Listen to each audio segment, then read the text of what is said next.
পুনরুত্থান সপ্তাহ শনিবার প্রথম পাঠ শিষ্যচরিত 4 অধ্যায় পদ সংখ্যা 13 থেকে 21।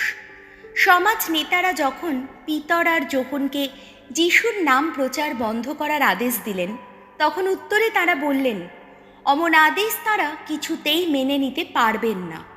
পিতর ও যোহনের সৎ সাহস দেখে, অথচ তারা যে অশিক্ষিত সাধারণ লোক তা বুঝতে পেরে মহাসভার সদস্যেরা আশ্চর্য হয়ে গেলেন।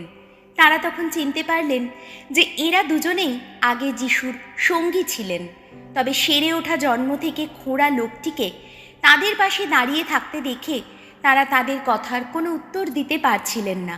তাই সভাকক্ষের বাইরে তাদের যেতে বলে তারা নিজেদের মধ্যে পরামর্শ করতে লাগলেন।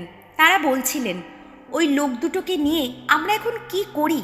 ওদের হাত দিয়ে যে আশ্চর্য অলৌকিক একটা কাণ্ড ঘটেছে তা জেরুজালেমের সমস্ত অধিবাসীরা তো ভালোভাবেই জানে, আর আমরাও তো তা অস্বীকার করতে পারছি না। তবে ব্যাপারটা যেন জনসাধারণের মধ্যে আরও বেশি সাড়া না জাগায়, তার জন্যে এসো ভয় দেখিয়ে ওদের বরং সতর্ক করে দিই। ওরা যেন কারো কাছে ওই লোকটার নামে আর কোনো কথাই না বলে। তারপর পিতর ও যোহনকে ডেকে তারা বারণ করে দিলেন যে তারা যেন কোনোভাবেই যিশুর নামে কোনো কথা উচ্চারণ না করেন, কোনো উপদেশও না দেন। কিন্তু পিতর আর যোহন উত্তরে তাদের বললেন, আপনারা নিজেরাই বিচার করে দেখুন যে ঈশ্বরের আদেশ মেনে নেওয়ার চেয়ে আপনাদের আদেশ মেনে নেওয়াটাই ঈশ্বরের দৃষ্টিতে উচিত কিনা। আমরা কিন্তু যা দেখেছি আর শুনেছি তা যে না বলে পারি না। আরও ভয় দেখিয়ে তারা তখন তাদের ছেড়েই দিলেন। জনসাধারণের ভয়ে তারা তাদের শাস্তি দেবার কোনো উপায় খুঁজে পেলেন না, কারণ সেদিন যা ঘটেছে তাই নিয়ে সকলেরই কণ্ঠ তখন ঈশ্বরের স্তুতি বন্দনায় মুখর। প্রভুর বাণী। শ্যাম সঙ্গীত ধুয়ো। জয় মুক্তিদাতার জয়, আমার ডাকে দিয়েছেন তিনি সাড়া। ভগবানের গুণগান করো, কত না মঙ্গলময় তিনি। তার দয়া সে তো চিরকালেরই দয়া। ভগবানের শক্তি আমার, আমার কণ্ঠ গীতি। আহা, নিজেই হয়েছেন তিনি আমার পরিত্রাণ। ধর্মিষ্ঠের শিবিরে শিবিরে শোনো উল্লাস ভরা ওই যে জয়ের ধ্বনি। ধুয়ো। জয় মুক্তিদাতার জয়, আমার ডাকে দিয়েছেন তিনি সাড়া। ভগবানের দক্ষিণ বাহু কীর্তিতে বলিয়ান, ভগবানের দক্ষিণ বাহু গৌরবে মহিয়ান। মরব না, জীবিতই থাকব আমি, সকলকে শোনাব ভগবানের কর্মকাহিনী। কঠোর হাতেই আমাকে শাসন করেছেন ভগবান, কিন্তু মৃত্যুর কবলে আমায় সঁপে দেননি তিনি। ধুয়ো। জয় মুক্তিদাতার জয়, আমার ডাকে দিয়েছেন তিনি সাড়া। ধর্মালয়ের দ্বারগুলি এবার খুলেই দাও, প্রবেশ করব আমি, ভগবানের গুণগান করব এখন।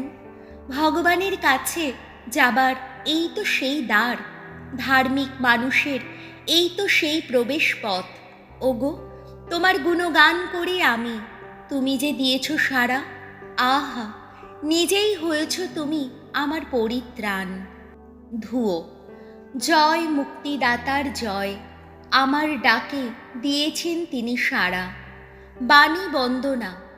জয় মৃত্যুঞ্জয়, জয় তোমারই জয়। এই তো সেই দিন, ভগবানের বিরচিত দিন। এসো আমরা এই দিনে আনন্দ করি, করি উল্লাস। মার্ক রচিত মঙ্গল সমাচার 16 অধ্যায় পদ সংখ্যা 9 থেকে 15। বিভিন্ন লোকের কাছে পুনরুত্থিত যিশুর দর্শন দান। রবিবার দিন সকালের দিকে পুনরুত্থান করার পর যিশু প্রথমে দেখা দিলেন মাগদালার সেই মারিয়ার কাছে, যার মধ্য থেকে তিনি 7টি অপদূতকে তাড়িয়ে দিয়েছিলেন। মারিয়া তখন যিশুর সঙ্গীদের কাছে গিয়ে এই খবর জানালেন। শিষ্যেরা তখনও যিশুর জন্যে শোকাচ্ছন্ন, তখনও তাদের চোখে জল। যিশু নাকি বেঁচে আছেন এবং মারিয়া তাকে দেখেছেন, এই কথা শুনেও তাদের বিশ্বাস হলো না।